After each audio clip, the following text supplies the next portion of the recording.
Hello and welcome to another video of Naval Action with Ryan TV. Today we are going to see a game where our team had one Santisima Trinidad, one Bellona, one Constitution, one Trincomalee and one Surprise versus a team with 3 Bellonas and 2 Trincomalees. Now this game I think represents well, or at least gives you a good insight on how bad things can go if you don't take the right tactical choice at the beginning, because the enemy team I think went for the wrong tactical call. When you start in a battle like this, when the enemy team has a much heavier ship, you can't directly go and think that you are going to win by sniping the enemy from afar. I mean, a much heavier ship implies much heavier armor, bigger guns and more guns. And in those situations what you want to do is to overload that single ship from very close range.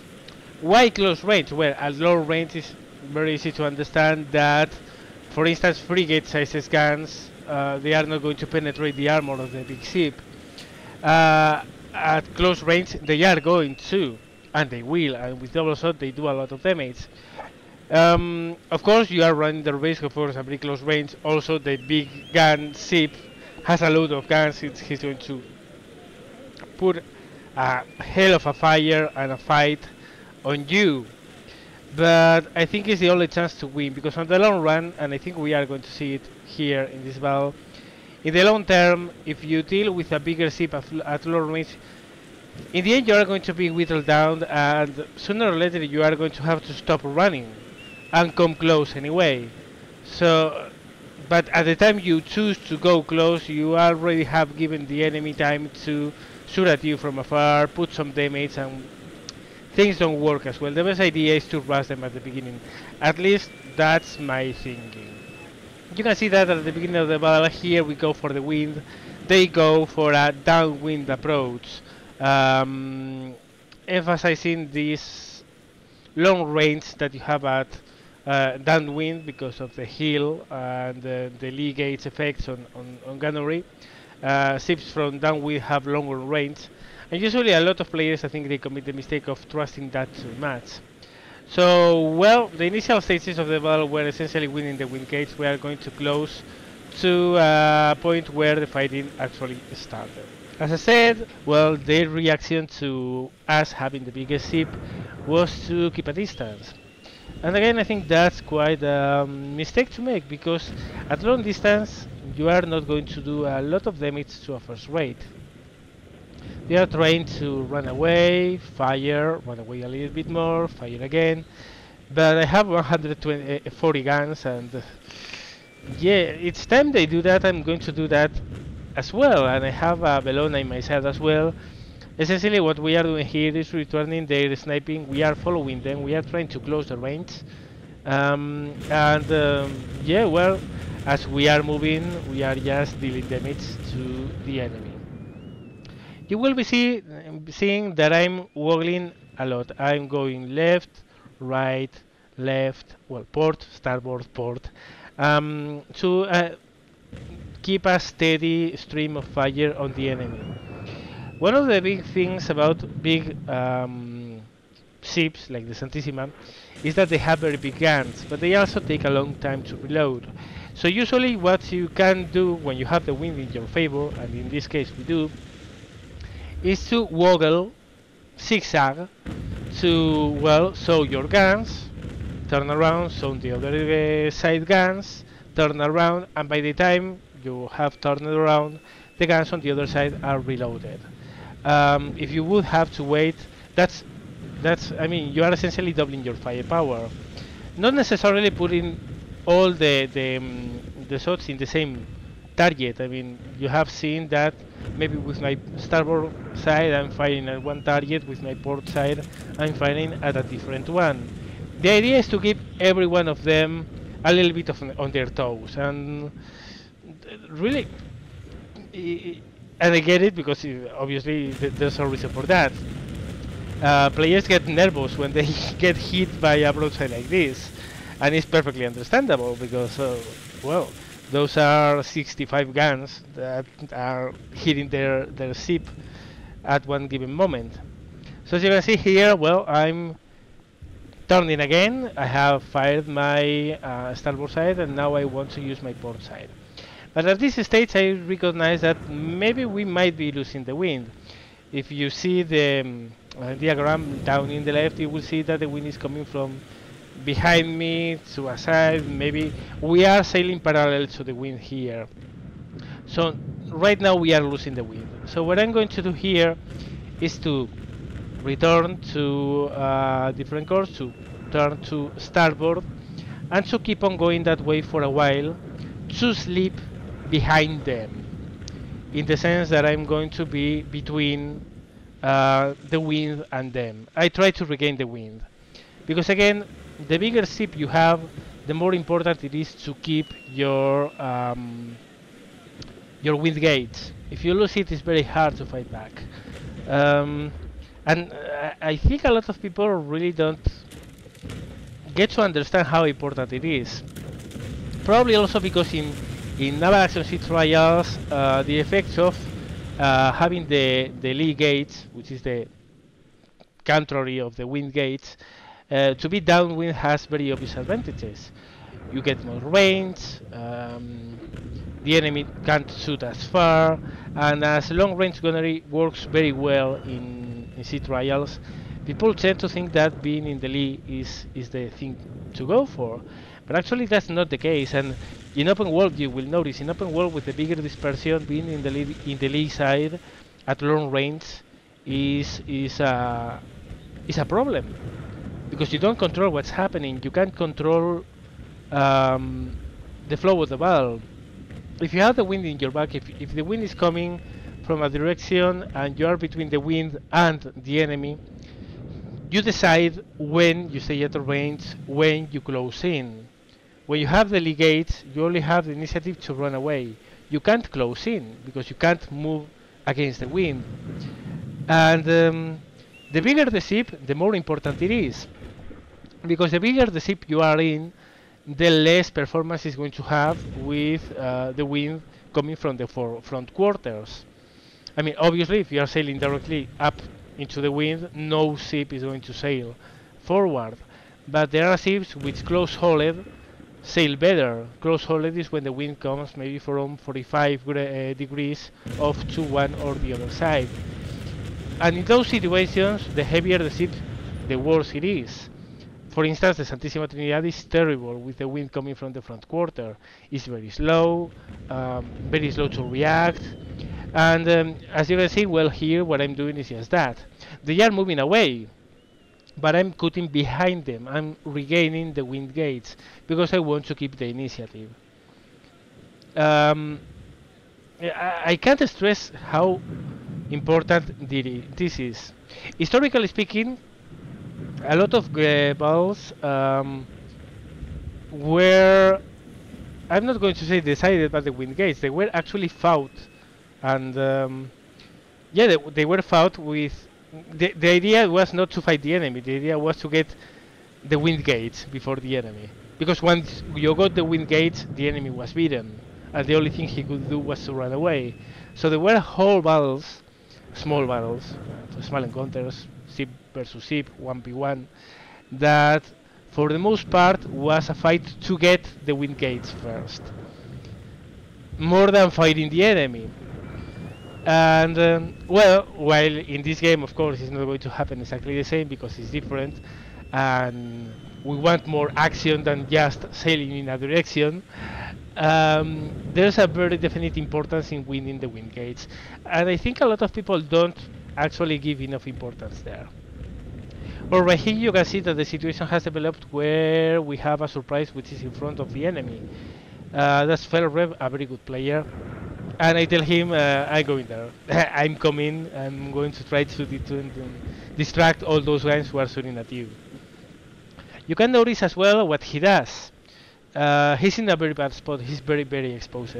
He's standing out like a sore thumb. Everyone is going to shoot at him. So instead of keep on moving and shooting and whatever, he just points straight ahead towards the enemy formation, drops his sail to not come any closer, gives them the smallest profile possible, and waits for the rest of his team to come in and assist, at which point he resumes course and he starts moving again. Now this is a very smart thing to do when you suddenly, because you have made probably a wrong call or you have lost or missed a group turn by your team, suddenly you might find yourself isolated and alone.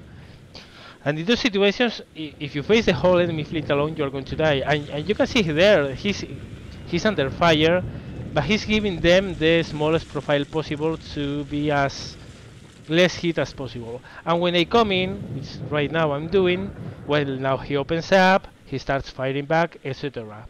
Until now he was just stalling, now he's fighting. So that's actually a pretty smart thing to do. I figured I'd mention it because when I saw it, I thought, well, that's actually smart from him.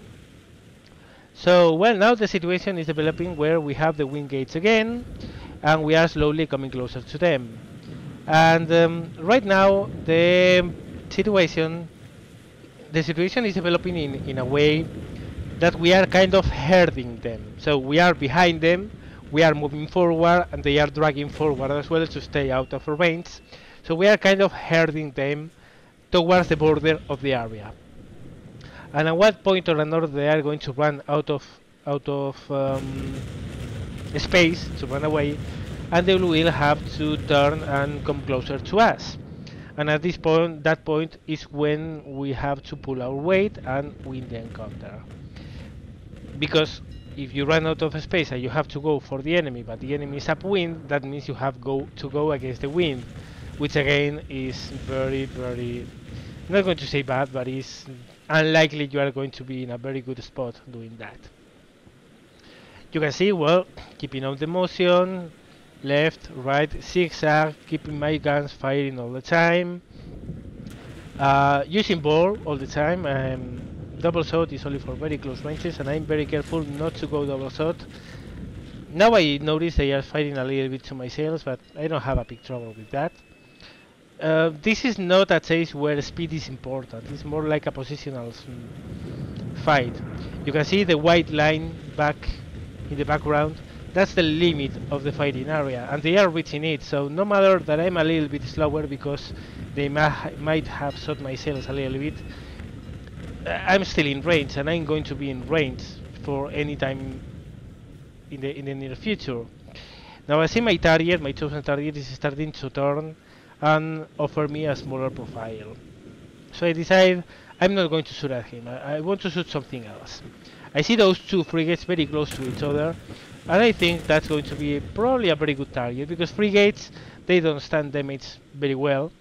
And honestly, I don't have any better target right now, so I take a couple of ranging shots, open up, and we'll start looking for what I'm going to do next, which probably is going to be, well, turning against towards starboard and try to open up my port batteries. And as I said, I think this was a wrong tactical call from the enemy, because sincerely, you can't outfight a much heavier ship from long range. If you think it in modern terms or in World War II terms, with 3 cruisers, you don't want to fight a battleship at top range, because you can't penetrate him, he can't penetrate you, and his guns usually have longer range, they are more accurate at longer range than yours. So in such a situation, what you would want would be to go for him, try to engage at close quarters where the smaller caliber of your guns are not as important because they are going to penetrate anyway. I think this is a very similar setup. They have lighter ships which are very strong. The Bellonas are magnificent ships, but they can't stand a long range duel with a Santisima. And I honestly think that they did the wrong call here. But now, as you can see, well, they are running out of space. I spot one of the Bellonas, which is actually turning. The wind has rolled a little bit, allowing them to come for us without going directly upwind. And I make the call to tell everyone they are coming. They are moving in. They are trying to close in and close the fight. So immediately, as you see, I ordered my port battery to reload with double shot. The starter battery I don't want to reload because I'm going to run out of time. I need to fire immediately to keep them loaded. So I keep them, they are still only bore, it's not going to be as effective as double shot, but still I can fire as the enemy ship comes in. Now I can easily spot what this guy is doing. He's coming, offering me his bow, he's trying to offer a very small target, which is of course a smart thing to do. So I'm not going to lose my cool here, I'm going to slow down. It's obvious he's going to try to go for a rake, he's going to try to rake me. And I can't do a lot to avoid that, because my ship honestly is less maneuverable. So no matter what I do, he's going to wreck me. So what I'm going to try to do is, okay, you are going to wreck me, but I'm going to get the best out of it. You can see I'm actually moving the sails for a port turn, but I'm not turning yet. I'm holding my position, open up with all my starboard battery as soon as he offers me a bigger target. Now he rakes me, but I'm ready to do a very fast port side turn, while putting some shots from behind as well. And just in time, my port side battery is reloaded with double shot.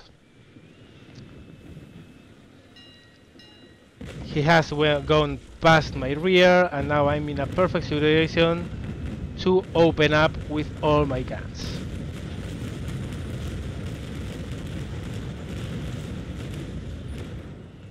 And devastate him. That shot, well, that broadside was probably 60% of his side armor. So yeah. Now second rake from a frigate. He has taken out my rudder, which is an inconvenience, but whatever. So what I'm going to do here is to try to turn once the rudder is a little bit repaired. It's damaged, so I can turn slower, but I can. He's going to try to keep stations. Again, first rate, very strong armor. I can stand their damage better than what they can. As long as they are keeping that direction, as long as that frigate is giving me that look, I'm happy, even if he shoots back. Because whatever I do to him, I'm going to do a lot more damage than whatever he shoots at me. So I shot my first deck towards him. I see I'm crossing to the Bellona, and I decide that, well, okay, that frigate has enough troubles on his own. I'm going to try to finish off this Bellona. So I do so, turn a little bit, set a proper position, stabilize the ship, take aim, take range, open up.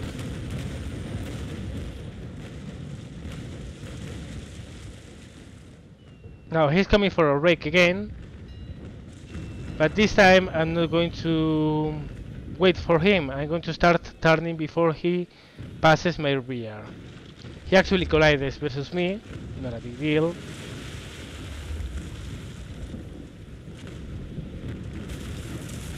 He moves a little forward past me. He's going to enter my arcs of fire. Again, he opens up. He has put a very strong raking shot on me, but yeah, I would take happily 2 rakes from an enemy third rate in exchange of the enemy third rate. Trading 2 rakes for an enemy third rate any day. Yeah, he's done for. So looking around, next target, which one? We have a frigate up there.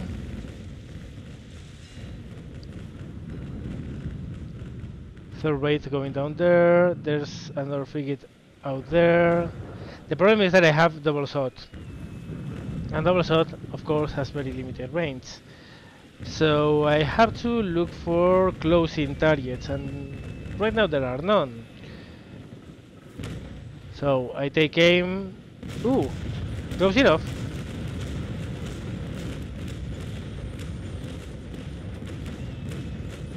Just at the top of my range, that's the end of that frigate. And I resume turning, looking for further targets. There's very little pressure right now. Especially after that first Belana went down, my team covered my rear very well. So I'm pretty much free right now here to maneuver as I wish, choose my targets, be calm, not rush things, and to well predict what I need to do next. See a frigate dead, but he's going down. Take some shots, but I see he's very low in the water, and yeah, now he's dead. And sadly, that other third rate is very far from me. I'm not going to be able to reach there with our shot. So I reassess the situation. I see this frigate has repaired a little bit. So I'm going to do a turn. Ooh, what's that? No, that's a friendly, no big deal. So I'm going to make a turn. Try to unmask my starboard side batteries. And really finish him off. Meanwhile, this also will mean that I'm closer to the enemy third rate, which is coming closer, and probably I will be able to shoot and hit when before I couldn't, because he was out of range.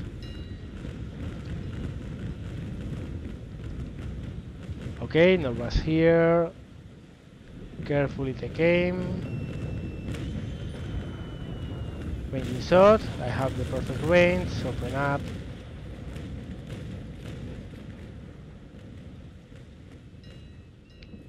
And now it's time to turn the other way. Ooh, problem. We have a friendly Bellona in the way. So I have to hold my turn for a little bit, and that's going to be a little bit of a problem later on. Because the Santisima is not the fastest turning ship ever. It's going to take a while for me to completely turn. And for the time my turn is complete, I will not have a chance to shoot at that Bellona anymore, because he will be out of range. So that adjustment not to collide, that costed me the ability to keep on fighting on the enemy third rate. But it's not a big deal, because we have won this. I look around, yeah, that Bellona is the only thing left in the enemy team. So, well, I think the rest of the battle is pretty much self-explanatory, just hunting that guy down and sinking him. So, well, I hope you enjoyed this battle. I'm going to leave the recording, I'm going to leave the game until the end so you can check up how the battle ended and the final score. But yeah, that's going to be it for this video. I hope you enjoyed it, I hope you learned something as always. Thank you very much for watching, guys, and see you later.